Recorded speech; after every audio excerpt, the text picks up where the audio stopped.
శ్రీమాత్రే నమః. అందరికీ నమస్తే అండి. అందరూ ఎలా ఉన్నారు? నేనైతే చాలా చాలా బాగున్నానండి.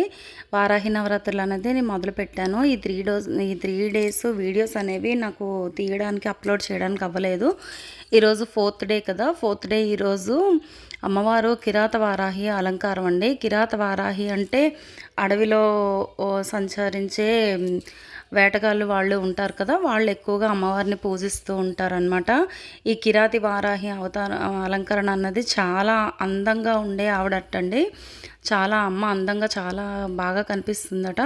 అమ్మవారికి ఈరోజు అల్లంగారులు నివేదన పెట్టాలండి. నేనైతే సాయంత్రం సంధ్యా సమయంలో పూజ చేసుకోవాలి కదా, అందుకని అల్లంగారులు వేసి అమ్మవారికి నివేదన అయితే చేశాను. ఈ 9 రోజులు మీకు వీడియోస్ అనేవి నేను అప్లోడ్ చేస్తూ ఉంటాను. అమ్మవారి అలంకరణ అయితే లాస్ట్ డే మీకు రివీల్ చేస్తాను, 9వ రోజు. అంతవరకు నేను అమ్మవారిని అయితే చూపించదలుచుకోలేదండి. ఏ రోజు ఏ ప్రసాదం పెట్టాలి, ఏం చేయాలనేది చెప్తాను. రేపు స్కంద పంచమి కదండి. సుబ్రహ్మణ్య స్వామికి తప్పకుండా పూజ చేసుకోండి. పిల్లల సంతానం లేని వాళ్ళు, వివాహం కాని వాళ్ళు ఎవరైనా సరే సుబ్రహ్మణ్య స్వామికి పూజ చేసుకుంటే చాలా మంచిది. అలాగే రేపు స్కంద పంచమి కాబట్టి పంచమి తిథి అమ్మవారికి చాలా ప్రీతి కాబట్టి కందదీపం పెట్టుకోండి అందరూ కూడాను.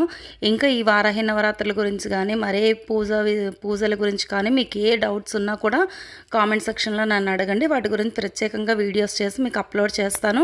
మీ డౌట్స్ అన్నీ క్లారిఫై చేస్తాను. ఈ వీడియో కనుక నచ్చితే లైక్ చేయండి, షేర్ చేయండి, కామెంట్ చేయండి. నా ఛానల్ సబ్స్క్రైబ్ చేసుకోండి. Thank you.